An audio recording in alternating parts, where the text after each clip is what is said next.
नमस्कार आपण देखुछंती ATV news. आज मुख्य खबर बलांगीर रे पुलिस कनेस्टेबल दबंगिरी देखा मिली। जमी बद को नहीं जड़े विधवा महिला को थाना माड़ मरा अभियोग होती। गतकाली राति बलांगीर टाउन थाना यही घटना घटी। आक्रमण शिकार होता महिला एने थाना अभियोग करछंती।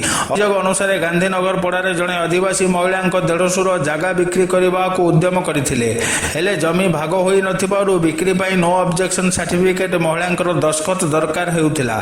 से जमी बिक्री रे मध्यस्थी साजिथिबा थानार कनेस्टेबल रंजन प्रधान नो ऑब्जेक्शन सर्टिफिकेट दस्तखत करने संपुक्त महिला को धमक चमक देउथिले हेले सबुआडू विफल हेबा परे गत 16 तारिख राति महिला दुई छोट पुओं को थाना को आनिथिले।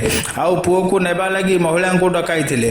संपुक्त महिला जनक आसीबा परे एक स्टाम्प पेपर रे दस्तखत करबा को कनेस्टेबल जनक बाध्य करथिले।